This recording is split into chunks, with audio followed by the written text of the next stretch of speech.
Hi, I'm Sherrie Siemens and welcome to my studio. I'm going to show you a really quick tip today with using your Copic markers and blending solution. If you've had the fortunate experience to pick up a bottle of blending solution, you can do a ton of different techniques with this stuff. It goes a long way, and I'm going to show you a fun one today. I'm going to be using one of Kim Hughes's brand new releases called Bear Hugs. And we're going to add some fur to this bear using the blending solution. So I will get started and get coloring.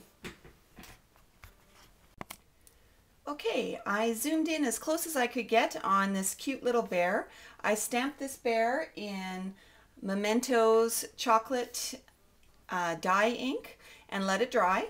And I'm going to use the colors E35 and E37 today for the coloring technique. So what you want to do first of all is lay down your base of color, and the best way to do this is to work in small circles. Take your time.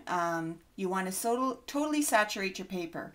I've used Prism's Simply Smooth white cardstock. It's just lays it down really nicely for me, and the color is nice and even. I don't have any bleeding or feathering of my lines. And what you want to do when you color is color in sections.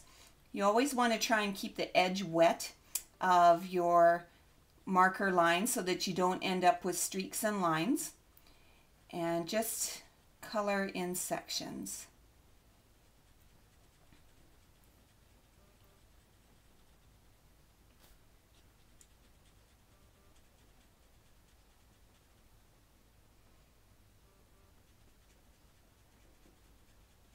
Takes a little while. You don't want to rush this step because a lot of your shading technique that you do afterwards depends on how well you've laid down your base, and so you want to make sure that you've totally saturated your paper.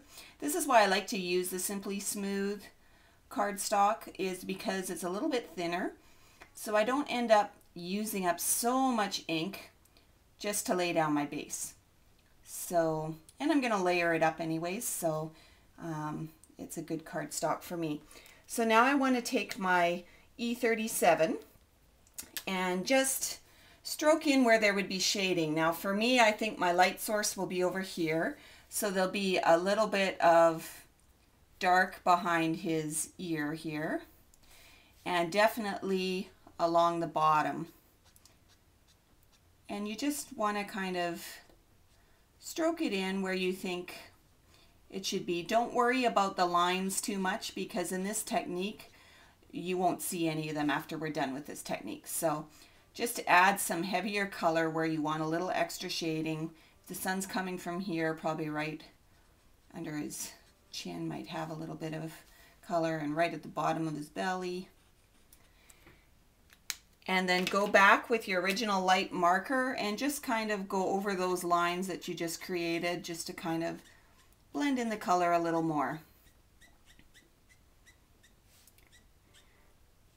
Now I've left his snout bare just because I think in the card that I'm going to make, I'm going to paper piece his snout, so I'm not going to worry about coloring it.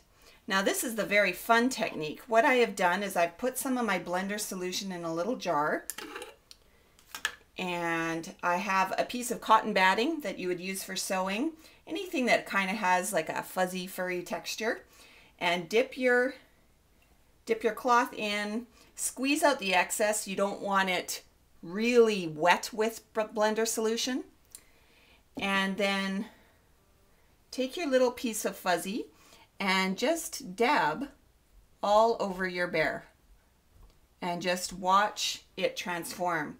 Look at that. You can see all of a sudden there's a lot of texture, and it looks like he has fur. So this is a really fun, easy thing to do with your markers, and it's quite a hard effect to get any other way. So I thought I'd share it with you, and happy stamping.